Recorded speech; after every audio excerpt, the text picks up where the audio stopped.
Beardo. It's okay when I say it. Put on your special Some More News glasses. These ones. Because it's time to re-enter the Ben Shapiro-verse! Into the Ben Shapiro-verse 2, Part 2, The Omega Cycle 5, Electric Empire Part 1, Lady Ballers, a Film 2. Are they on your face? They freaking better be. So a bunch of us at the Shody actually watched this film, including people who went to film school and crap, and junk, and also crap. Also including people who just watch and like movies. And so let's look at Lady Ballers from a creative and artistic standpoint. And sure, we're also going to absolutely discuss the politics of the film. But just as a disclaimer, for the next segment, we're gonna push the so-called culture war and overt transphobia and misogyny aside and just talk about the filmmaking, structure, and comedy. Something they wanted us to do. I cannot stress that enough. They wanted us to do this. And so if they, I don't know, try to pull this video from YouTube, then it means they are liars and cowards who don't believe in free speech and are actually scared that people will critically judge their film. Let it be known. So let's begin with one of the first scenes of the film. You want a pep talk, Alex? Is that it? You think I'm like one of those coaches on TV who can just give a speech and change the fates of every young man in a locker room? Okay, so this is a big speech where the coach pumps everyone up to win the game. Sure, fine. I don't actually want to talk about the scene so much as the use of eye lines, which are exactly what they sound like. Eye lines are where the actors are positioned and looking in a given shot, which is used to establish the geography of where they are in relation to each other. This is one of the first things you learn about when studying cinematography. So in that clip, we saw this shot of the character Alex. He's on the right side of the frame and looking to our left. You can see the coach in the foreground to establish their geography. And in the reverse shot, the coach is on the left side looking to the right. So from those shots, we know that the coach is facing Alex while making his speech. Simple film school 101 eyeline stuff. Now, let's keep watching from the same shot we left off.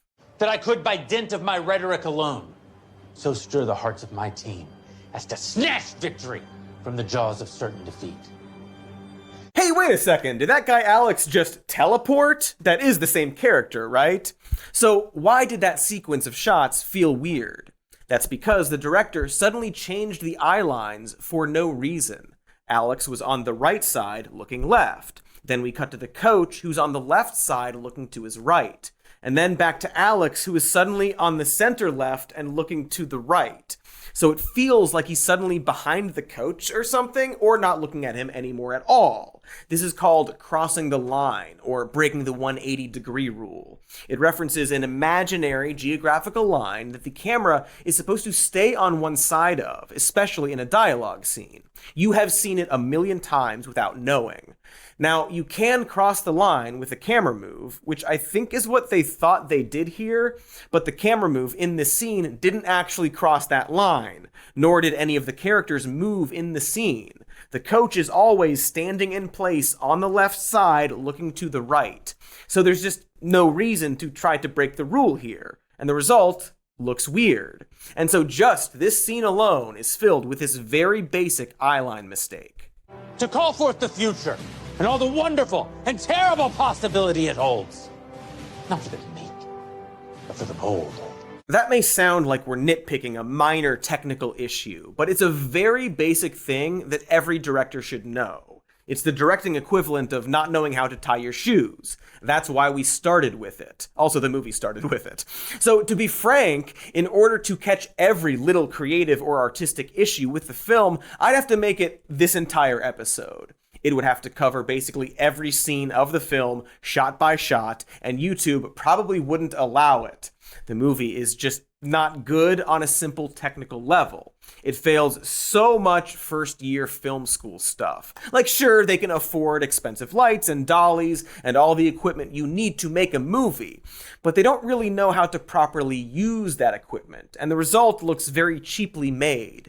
In fact, in some cases, the fancy equipment actually makes the movie look worse. The diversity and inclusion crowd decided to democratize the global games.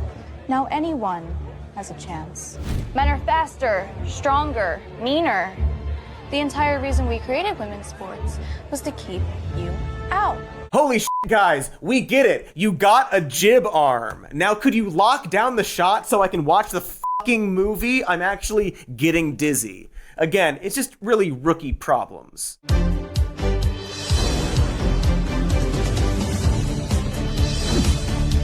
Hey, quick tip. If you're gonna use a really bad television screen filter, you should also apply that to the news logo at the bottom of the screen. Also, maybe use the filter all the time when you're cutting to reporters. Otherwise, what are we looking at? Like, what exactly is the purpose of that filter if not to show that we're watching TV? Also, why is the TV grainy? That's not what TV looks like anymore. You can film something on your phone and make it look better than that. Okay, what else you got? When's the last time you felt like someone?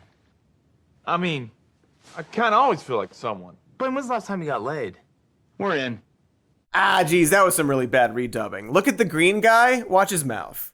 I mean, I kind of always feel like someone. Yes, we know bad ADR when we see it. We actually do it all the time on this show. But we're not a movie! And the movie just keeps going. Every scene, every shot has some kind of technical problem with it. This jerky's great. What is this? This venison? Squirrel. Look, David, I get it, man. All right, two things. One, the pacing for that joke is way too slow. There's this weird pause before he cuts to him spitting it out. Maybe have them in the same shot or something. It really snap it up. But also, why is there like this security camera style wide shot of them? It really disconnects the audience from this intimate scene in a small cabin. And it's showing the back of their heads, so you have to completely flip the next shot around to see their conversation. Okay, more than two things. Because he spits out the food, and then the wide shot shows him still eating the food that he spat out in the previous shot. That's a continuity issue, and sure, it's nitpicking, but it's kinda not when the movie slowly accumulates these basic problems throughout the runtime. Issues that really make the film look disjointed and weird in ways that a typical audience might not be able to articulate, but would subconsciously pick up on. They won't know what exactly, just that the movie is slightly off and feels very cheap. Kind of like a local TV commercial or one of those pornographies I keep hearing about. This applies to everything from the cinematography to the editing to the acting to the music.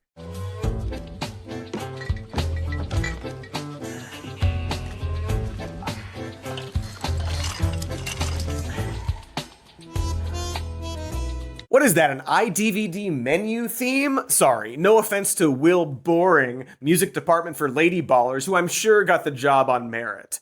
The whole movie is filled with these weird musical pastiches that don't go far enough to be funny, and they're not accurate enough to be good. So it's just this bad garbage. Again, they can afford things like extras and locations and even a mansion, although I assume they just ask their fracking friend for that. But they can't really do anything creative with it. There's no artistic intent throughout. That's what gets us those weird overhead shots and odd disjointed angles. They were just like, oh, that looks neat. It doesn't help tell the story or effectively portray scenes. So on a technical level, it's very subpar. At best, it's basic in the way a student film is. Objectively so. Also objective, they seem to have no idea how to play basketball in the basketball movie. But it's just starting, can't you see? That is a double dribble. Also, no idea why there's an old-timey film grain there. Those scenes take place in like 2008, but mainly, the film is filled with really clear violations of the rules that go completely unnoticed. The Lady Ballers team basically wins every game by constantly fouling the other players, to the point that they'd be disqualified. It's not the biggest deal, but it's pretty funny that the movie about basketball doesn't seem to actually know how to play basketball. And speaking of funny things, not this movie. This movie is not a funny thing. I know this critique is a little more subjective, but man, it's just not that funny. Alex, is that a purse? It's a purse. Isn't that worth something? Isn't that worth a shot? Nothing?